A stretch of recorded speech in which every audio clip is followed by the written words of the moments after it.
Bonsoir à tous, on va voir dans cette deuxième partie comment gérer les différents objets et comment les insérer sur la scène qui est ici. Donc déjà, il faut savoir que toutes les propriétés vont apparaître sur la droite. Au départ, on a les propriétés de la scène, avec notamment la couleur de fond que l'on peut modifier si on le souhaite. On va avoir ensuite ici des fonctions assez classiques, style copier-coller, retour en arrière, retour en avant. Et on va avoir des objets qui sont déjà placés ici, des objets assez simples, donc des formes géométriques. Donc la technique sera toujours la même pour les objets qui sont ici. On les sélectionne, un clic gauche, on étire et on fait notre forme. Et on voit à droite les propriétés de l'objet qui apparaissent avec la couleur du fond, la couleur de bordure et l'opacité que l'on pourra modifier un petit peu comme on veut. Pour les textes, c'est le même principe. On fait un clic gauche et on appuie, on a une zone de texte qui apparaît.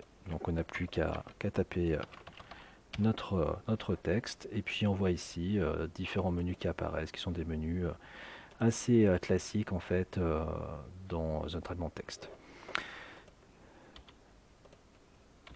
À gauche, on va retrouver tout ce qui est bibliothèque, justement, avec des objets qui sont un petit peu plus complexes que ce qui a été placé ici. Donc il y a différents types d'objets en fait, avec différentes formes dans lesquelles on va pouvoir piocher en fonction de ce que l'on veut, du style que l'on veut donner à ces animations. À l'intérieur des bibliothèques, on va aussi trouver différentes sortes d'objets. Donc quand on prend celle-là, Doodle Marker, on voit en fait qu'il y a des clips.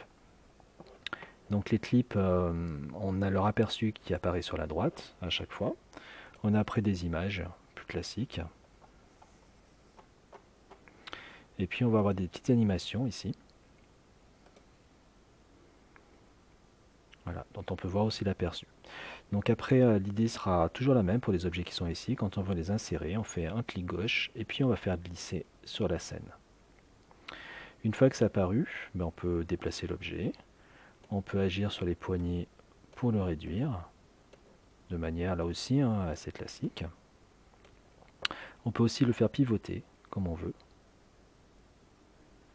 Ensuite, dans notre bibliothèque, on va avoir ici des stocks d'images en fait. Donc un qui est payant, celui-là, et puis un qui va qui est gratuit, donc qui est ici, dans lesquels on va trouver des images, donc des vidéos qui peuvent améliorer votre animation et rendre l'ensemble plus esthétique. Donc le principe est le même pour les insérer.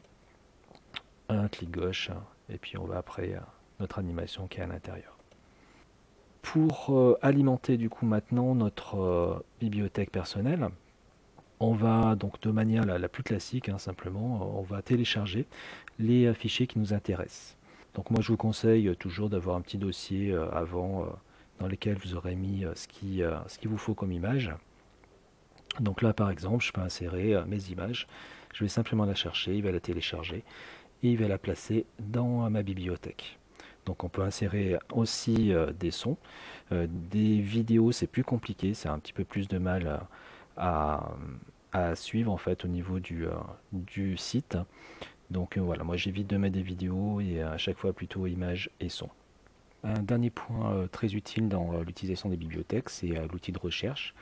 Vous pouvez choisir dans quelle partie de la bibliothèque vous cherchez ou cherchez dans la totalité. Par contre, il est recommandé de chercher en anglais. Si vous essayez un terme comme, je sais pas, avion par exemple en français, vous allez obtenir des résultats de recherche. Mais par exemple ici, vous allez obtenir des résultats dans la bibliothèque de vidéos qui est payante. Par contre, si vous le mettez en anglais, vous allez obtenir, vous voyez déjà des exemples dans les autres bibliothèques.